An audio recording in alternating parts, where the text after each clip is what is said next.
Okay. ಮನೆಯಲ್ಲಿ ನಿಮ್ಮನ್ನ ನೋಡುವಾಗ ಕೆಲವೊಂದ್ಸಲಿ ನೀವು ತುಂಬಾ ಇಮೋಷನಲಿ ತುಂಬಾ ಬ್ರೇಕ್ ಡೌನ್ ಆಗಿರೋದ್ರಿದೆ. ಅದ್ರಲ್ಲೂ ಸ್ಪೆಷಲಿ ಆ ವರ್ಡ್ ಯೂಸ್ ಮಾಡೋದ್ ಬೇಡ, ತ್ರಿವಿಕ್ರಮ್ ಮತ್ತೆ ಚೈತ್ರ ಗಲಾಟೆ ಮಧ್ಯದಲ್ಲಿ ಒಂದ್ ಮಾತು ಬರುತ್ತೆ, ನಿಮಗೆ ಈ ತರದೊಂದ್ ಪದ ಬಳಸಿದ್ದಾರೆ ಅಂತ. ಆ ಟೈಮಲ್ಲಿ ನೀವು ತುಂಬಾ ಹರ್ಟ್ ಆಗ್ಬಿಡ್ತೀರಿ. ಆ ಸಿಚುಯೇಷನ್ ಹೇಗಿತ್ತು, ಮತ್ತೆ ನಿಜಾನ ಅದು ಅವ್ರಿಬ್ರು ಆತರ ಎಲ್ಲ ಮಾತಾಡಿರೋದು? ನೀವ್ ಆಮೇಲೆ ಏನಾದ್ರು ಡಿಸ್ಕಸ್ ಮಾಡಿದ್ರ ಅವ್ರ ಜೊತೆಗೆ? ಇಲ್ಲ, ನಾನು ಅದನ್ನ ಡಿಸ್ಕಸ್ ಮಾಡಕ್ ಹೋಗ್ಲಿಲ್ಲ. ನಂಗೆ ಡಿಸ್ಕಸ್ ಮಾಡಕ್ ಇಷ್ಟನೂ ಇರ್ಲಿಲ್ಲ ಅದ್ರ ಬಗ್ಗೆ. ಯಾಕಂದ್ರೆ ಅದನ್ನ ಯಾರೇ ಮಾತಾಡಿರ್ಬೋದು, ಇಬ್ರಲ್ಲಿ ಯಾರಾದ್ರೂ ಒಬ್ರು ಮಾತ್ರ ಸುಳ್ಳು ಹೇಳಕ್ ಸಾಧ್ಯ.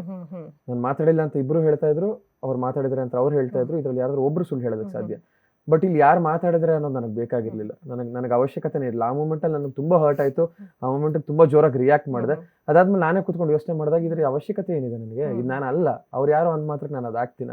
ಸೊ ಹಾಗಾಗಿ ಅದ್ರ ಬಗ್ಗೆ ಅಷ್ಟೊಂದು ತಲೆ ಕೆಡಿಸ್ಕೊಳ್ಳೋದು ಬೇಡ. ನಾಳೆ is a new day, let start new ಅಂತ ಸುಮ್ಮನಾಗ್ಬಿಟ್ಟಿದೆ ನಾನು. ಅದ್ರ ಬಗ್ಗೆ ತಲೆ ಕೆಡಿಸ್ಕೊಳ್ಳ. ಬಟ್ ಆ ಮೂಮೆಂಟ್ ಅಲ್ಲಿ ತುಂಬಾ ಹರ್ಟ್ ಆಗಿದೆ ನಿಜ.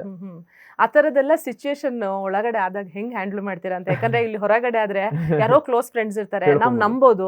ಮನೆ ಒಳಗಡೆ ಏನಾಗುತ್ತೆ, ನೀವು ಅದನ್ನ ಹೇಳಿದ್ರೆ ಅದೇ ಒಂದ್ ರೀಸನ್ ಆಗಿ ತಗೊಂಡ್ಬಿಡ್ತಾರೆ, ಅದನ್ನೇ ನಾಮಿನೇಟ್ ಮಾಡ್ಬಿಡ್ತಾರೆ. ಸೊ ಆ ತರ ಸಿಚುಯೇಷನ್ ಬಂದಾಗ ನೀವೆಲ್ಲ ಒಳಗಡೆ ಯಾವ ರೀತಿ ಬ್ಯಾಲೆನ್ಸ್ ಮಾಡ್ತೀರಾ ಅಂತ? ನನಗೆ ಆ ಬ್ಯಾಲೆನ್ಸಿಂಗ್ ನ ಕಲ್ಸ್ಕೊಟ್ಟಿದ್ದು ನನ್ನ ಕ್ಯಾಪ್ಟನ್ಸಿ ವಾರ. ಯಾಕಂದ್ರೆ ಜಗದೀಶ್ ಸರ್ ಇದ್ರು, ಅವ್ರನ್ನ ಹ್ಯಾಂಡಲ್ ಮಾಡ್ತಾ ಇದ್ದೆ. ಬಿಗ್ ಬಾಸ್ ಮನೇಲಿ ಇರ್ಲಿಲ್ಲ, ಫೋನಲ್ಲಿ ಹ್ಯಾಂಡಲ್ ಮಾಡ್ತಾ ಇದ್ದೆ, ಇಡೀ ಮನೇಲಿ ಹ್ಯಾಂಡಲ್ ಮಾಡ್ತಾ ಇದ್ದೆ.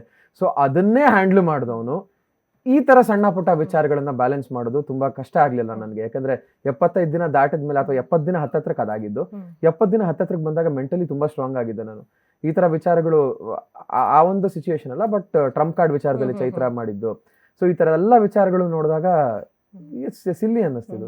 ನೀನೇನೋ ಮಾತಾಡಿದೆ, ನಿಮ್ಮಿಬ್ರು ನಾಮಿನೇಷನ್ ಮಧ್ಯದಲ್ಲಿ ನನ್ನ ಹೆಸರು ತಗೊಂಡ್ಬಂದೆ. ಹೌದು, ಆ ಕ್ಷಣಕ್ಕೆ ರಿಯಾಕ್ಟ್ ಮಾಡಿದೆ ಮನುಷ್ಯ. ಬಟ್ ಅದಾದ್ಮೇಲೆ ಕೂತ್ಕೊಂಡು ಯೋಚನೆ ಮಾಡಿದಾಗ ಈ ತರ ಸಿಲ್ಲಿ ವಿಚಾರಗಳು ತಲೆ ಕೆಡಿಸ್ಕೊಂಡ್ರೆ ನಾನು ಮುಂದಕ್ಕೆ ಆಟ ಆಡಕ್ಕಾಗಲ್ಲ, ಬಿಟ್ಬಿಟ್ಟು